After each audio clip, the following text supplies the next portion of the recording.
السلام علیکم ویورز، میرا نام عطاء الرحمن اور آپ دیکھ رہے ہیں عطاء بخاری یوٹیوب چینل۔ قرآن کریم کی مسلسل ایکسپوزیشن کے سلسلہ میں آج ہم سورہ الانعام کی آیت نمبر 19 کی ایکسپوزیشن کریں گے۔ اس آیت میں گواہی سے متعلق بات کی جا رہی ہے کہ گواہی کے اعتبار سے کون سی چیز سب سے بڑی ہے۔ تو اس میں بتایا یہ جا رہا ہے کہ اللہ کی جو وحدانیت ہے، اس کا جو ایک ہونا ہے، ایک الہ کا ہونا ہے، یہ سب سے بڑی چیز ہے۔ تو اس کی گواہی پھر رسول سے لی گئی، رسول نے بھی اس کی گواہی دی اور ہمیں بھی دینی چاہیے، ظاہر ہے، لیکن اپنے عمل سے، صرف زبان سے نہیں۔ زبان سے تو ہم دے رہے ہیں کہ اللہ جو ہے وہ سب سے بڑا ہے، اللہ کے علاوہ کوئی الہ نہیں، لیکن آگے پھر انہوں نے اس کے معنی بدل دیے کہ الہ کا مطلب ہے کہ اللہ کے سوا کوئی پرستش کے لائق نہیں، یہ معنی کر دیے۔ اللہ کے سوا کوئی معبود نہیں، اور معبود کا مطلب ہے کہ وہ جس کی پرستش کی جائے، جس کی پوجا کی جائے، تو یہ معنی کیے گئے۔ الہ کا معنی ہم جانیں گے اس آیت کے اندر کہ الہ کون ہوتا ہے، سپریم اتھارٹی۔ یہ چیز آپ شروع میں سمجھ لیں، الہ کا مطلب ہوتا ہے سپریم اتھارٹی۔ کائنات میں اللہ کے علاوہ کوئی سپریم اتھارٹی نہیں ہے۔ قانون سازی کا اختیار بھی اسی کو ہے۔ انسان قانون نہیں بنا سکتے، قانون صرف اللہ ہی بنا سکتا ہے۔ تو یہ چیز ہے کہ الہ کون ہے؟ جس کے پاس قانون سازی کا اختیار ہے، جو انسانوں کو انسانی معاملات سے متعلق قوانین، ضابطے، اصول دیتا ہے۔ یہ چیزیں انسان جو ہیں وہ نہیں بنا سکتے۔ انسان نہ تو کائنات کا کوئی قانون بنا سکتے ہیں، نہ ہی انسانی معاملات سے متعلق کوئی قانون بنا سکتے ہیں۔ انسانی معاملات کیا ہیں؟ جیسے نکاح، طلاق، وراثت، اسی طرح کاروبار کے لیے ایک معاہدہ، یہ جتنی بھی چیزیں ہیں، مثال کے طور پر میں نے بیان کی، یہ انسانی معاملات ہیں۔ تو انسانی زندگی کیسے گزارنی ہے، انسانوں کا انسانوں کے ساتھ معاملہ کیسے کرنا ہے، اس سے ریلیٹڈ جتنے بھی قوانین ہیں، یہ سارے کے سارے قوانین اللہ کے دیے ہوئے ہیں۔ انسان بنائے گا تو غلطی کرے گا، یہ چیز آپ ذہن میں رکھ لیں۔ تو یہاں پر اس چیز کی بات ہو رہی ہے کہ سپریم اتھارٹی صرف اللہ ہے، اللہ کے علاوہ کوئی اور سپریم اتھارٹی نہیں ہے، اور اس کی گواہی رسول نے دی اور ہم دے رہے ہیں، لیکن ہم نے مذہب کی روح سے اپنا طرز عمل بالکل تبدیل کیا ہوا ہے کہ قرآن جو جس چیز کو الہ بول رہا ہے، ہم مذہب کی روح سے الہ کو کچھ اور سمجھ رہے ہیں کہ وہ جو پرستش کے لائق ہے، اس کے علاوہ کوئی اور پرستش کے لائق نہیں، یہ ہم سمجھ رہے ہیں۔ یہ بات نہیں ہے۔ الہ کا معنی سپریم اتھارٹی، جو قانون سازی کا اختیار رکھتی ہے۔ یہ اختیار انسانوں کے پاس نہیں ہے۔ تو ہم شروع کر رہے ہیں سورہ الانعام آیت نمبر 19۔ رسول سے خطاب کر کے کہا یہ جا رہا ہے، کل، اے رسول تو کہہ دے۔ کیا چیز؟ کیا یہ رہا ہے کہ ایو شیئن اکبر شہادتاً، کون سی چیز گواہی کے اعتبار سے سب سے بڑی ہے؟ اب یہ رسول سے کہا یہ جا رہا ہے کہ تو کہہ دے۔ اب ظاہر ہے رسول نے آگے پھر اپنے صحابہ سے یا مومنین سے کہا کہ کون سی چیز گواہی کے اعتبار سے سب سے بڑی ہے۔ اب اس کا جو جواب بھی خود دیا جا رہا ہے رسول کی زبانی، جواب اللہ کا ہے، سوال بھی اللہ نے بنا کر دیا، جواب بھی خود دے رہا ہے، تاکہ انسانوں کی جو عقل ہے وہ اپنی طرف سے کوئی چیزیں نہ وضع کر لے، اپنی طرف سے وہ اپنی پسند کی چیزیں، پسند کی گواہی، پسند کا قانون نہ بنا لے۔ جواب بھی خود دے رہا ہے بزبان رسول۔ کیا یہ رہا ہے؟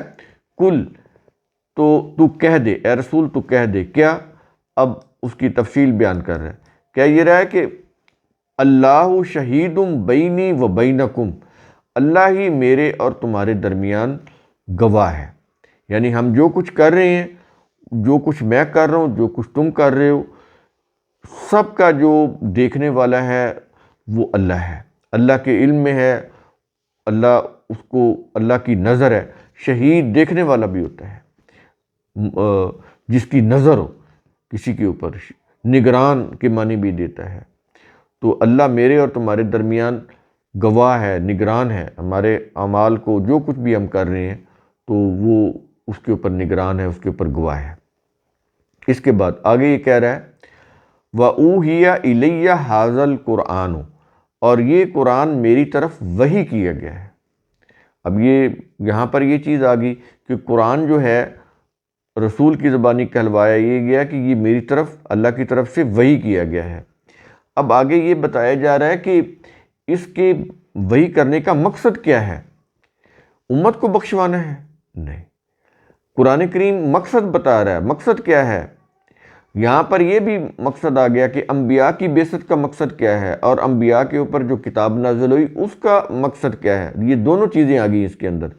کیا یہ رہا ہے کہ لِأُنذِرَكُمْ بِهِ، تاکہ میں اس قرآن کے ذریعے سے تمہیں تنبیہ کروں، وارن کروں۔ اب تراجم میں لکھا پڑا ہے کہ میں اس کے ذریعے سے تمہیں ڈراؤں۔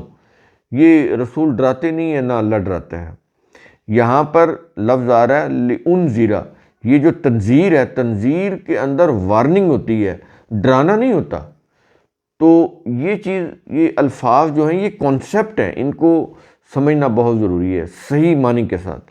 تو تاکہ میں اس قرآن کے ذریعے سے تمہیں تنبیہ کروں، تمہیں وارن کروں۔ اللہ کے جو ضابطے قوانین اس کتاب کے اندر دیے ہوئے ہیں ان کے ذریعے سے میں تمہیں وارن کروں۔ اور آگے کیا یہ رہا ہے کہ وَمَن بَلَغَ، اور جس کو یہ قرآن پہنچے اس کے لیے بھی یہی تنبیہ ہے کہ جو رسول کے ذمے ہیں، آگے پھر یہ چیز سلسلہ آگے امت تک بھی چل رہا ہے کہ ان کے لیے بھی پھر یہ ہے کہ وہ اسی تنبیہ کو سامنے رکھے کہ یہ جو قرآن ہے کس لیے نازل کیا گیا ہے، تاکہ لوگوں کو تنبیہ کی جائے، ان کو ان کی غلط روش سے، ان کے برے نتائج سے آگاہ کیا جائے۔ یہ ہے اس کے اندر۔ تو بڑی قابل غور ہے، یہ ایک ایک لفظ اس کا جو ہے قابل غور ہے۔ تو پھر جب یہ چیز ہے تو ہمیں پوری توجہ کے ساتھ قرآن کی طرف آنا چاہیے، اس کو سمجھنا چاہیے، اور اس کے مطابق اپنی پرسنالٹی کی گرومنگ کرنی چاہیے۔ تو کیا یہ رہا ہے کہ جس کو یہ قرآن پہنچے اس کے لیے بھی یہی تنبیہ ہے۔ تو یہ سلسلہ رسول تک نہیں، آگے تک یہ چل رہا ہے۔ جو بھی اس قرآن کو لوگوں تک پہنچائے گا وہ انہیں ایک قسم کا وارن کر رہا ہے کہ تمہارے یہ جو چیزیں ہیں غلط، تم ان سے بچ جاؤ، ورنہ اس کا انجام جو ہے وہ تباہی ہوگا۔ تو یہ تنذیر میں آ جاتی ہیں، وارننگ میں یہ چیزیں آ جاتی ہیں۔ اس کے بعد اگلے الفاظ ہیں، کیا یہ رہا ہے کہ اِنَّکُمْ لَتَشْهَدُونَ، کیا واقعی تم گواہی دیتے ہو؟ کس چیز کی؟ وہ یہ کہ کہتا ہے کہ اَنَّ مَعَ اللَّهِ آلِهَةً اُخْرَىٰ، کہ بلا شبہ اللہ کے ساتھ کوئی دوسرا بھی الہ ہے۔ کیا تم اس کی گواہی دیتے ہو؟ اگر گواہی دیتے ہو تو پھر ثابت کرو کہ اللہ کے علاوہ کوئی اور بھی الہ ہے۔ تو ہم نے شروع میں بتایا الہ کا معنی کیا ہوتا ہے؟ سپریم اتھارٹی، قانون ساز ہستی، جس نے کائنات کے انسانی مسائل کے قوانین بنائے ہیں، جس نے انسانوں کو ضابطۂ حیات دیا ہے، ضابطۂ قانون دیا ہے۔ وہ ضابطہ حیات یا ضابطۂ قانون انسان نہیں بنا سکتے، وہ کتنی ہی بڑی علم و حکمت کے وہ ماہر ہوں، نہیں بنا سکتے۔ وہ بنائیں گے تو اپنے فائدے کے لیے بنائیں گے۔ ہر انسان، ہر قوم اپنے فائدے کے لیے جب قانون سازی کرنے لگے گی تو دنیا جو ہے وہ فساد کی لپیٹ میں آ جائے گی، جیسا کہ آ چکی ہے۔ جب اللہ کے قوانین جو ساری انسانیت کے فائدے کے لیے ہیں، جب وہ نافذ کیے جائیں گے تو پھر دنیا میں امن آ جائے گا، سکون آ جائے گا۔ یہ بد امنی اس لیے ہے کہ ہر قوم اپنے مفاد کے لیے قانون بنا رہی ہے اور اپنے مفاد کے لیے دوسروں کے اوپر ظلم ڈال رہی ہے، اس لیے دنیا کے اندر بد امنی ہے۔ تو کیا یہ رہا ہے کہ بلا شبہ اللہ کے ساتھ کوئی دوسرا بھی الہ سپریم اتھارٹی ہے؟ تو کہتا ہے کیا واقعی تم اس کی گواہی دیتے ہو؟ اب یہ سوالیہ انداز سے جھنجھوڑا جا رہا ہے، کسی کے پاس اس کی شہادت نہیں ہے، کوئی ثبوت نہیں ہے کہ اللہ کے سوا کوئی اور بھی الہ ہے، لیکن مذہب کی روح سے ہم نے بنائے ہوئے ہیں۔ ایک فرقہ نے رسول کو بنایا ہوا ہے، ایک فرقہ نے وہ آگے علی رضی اللہ عنہ کو بنایا ہوا ہے، اور ایک فرقہ نے اپنے اولیاء کی ایک جماعت وضع کی ہوئی ہے، ان کو اپنا الہ بنایا ہوا ہے۔ وہ ان کو الہ نہیں کہتے، لیکن جو الہ کی پاورز ہیں، جو اتھارٹیز ہیں، وہ ان میں مانتے ہیں۔ تو یہ شرک بھی ہو گیا اور اس گواہی کی تکذیب بھی ہوگی، دونوں چیزیں ہو گئی ہیں۔ دونوں چیزیں ہم کر رہے ہیں، شرک بھی کر رہے ہیں اور اس گواہی کی تکذیب بھی کر رہے ہیں کہ اللہ جو ہے اس کے علاوہ بھی الہ ہے، اور ہم عملاً مان رہے ہیں۔ اور یہ جو ہم نے انسانوں سے شریعتیں لی ہوئی ہیں، فقہیں لی ہوئی ہیں، مذہبی قوانین لیے ہیں، تو ہم نے ان کو الہ بنایا ہوا ہے۔ یہ محسوس نہیں ہوتا یہ شرک، لیکن کبھی غور کیجئے گا، کیونکہ ہمیں یہ سمجھایا گیا ہے کہ شرک ہوتا ہے قبروں کے اوپر سجدہ کرنا، شرک ہوتا ہے مردوں سے دعائیں مانگنا، ان سے منتیں مانگنا، یہ شرک ہوتا ہے۔ یہ تو جہالت پر مبنی چیزیں ہیں، شرک ہیں، لیکن بڑے لوئر لیول کی یہ چیزیں ہیں۔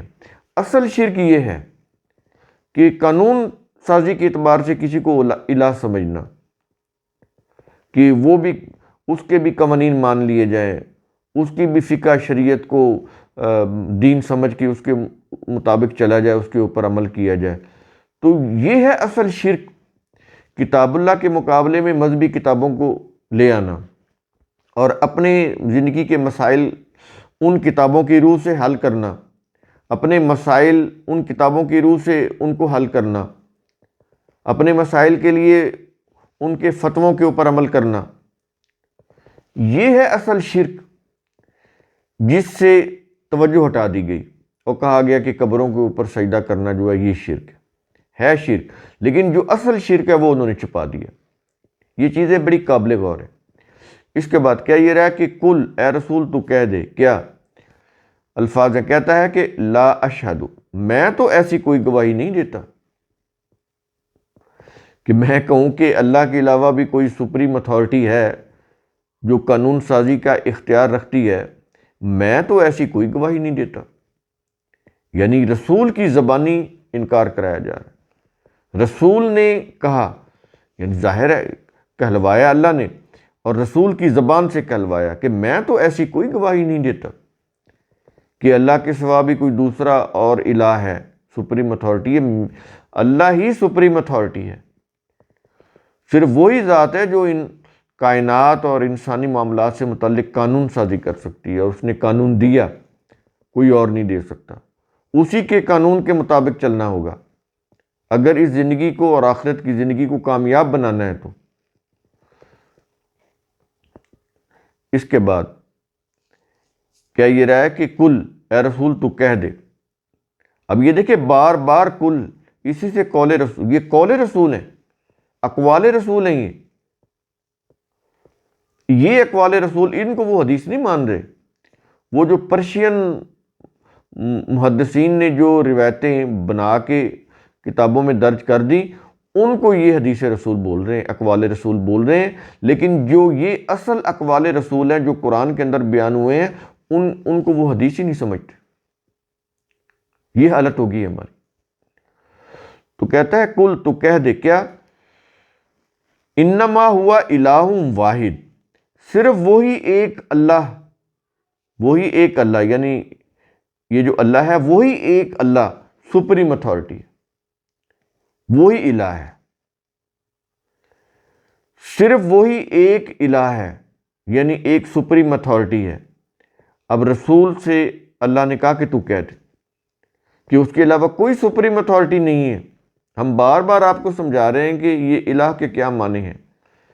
اب ہم اس کو سپریم اتھارٹی، یہ بریکٹ میں کیا ہوا الہ کا لفظ اسی طرح لکھا ہوا ہے، اس کی وضاحت دے رہے ہیں سپریم اتھارٹی کیا ہوتی ہے، جس کو قانون سازی کا اختیار،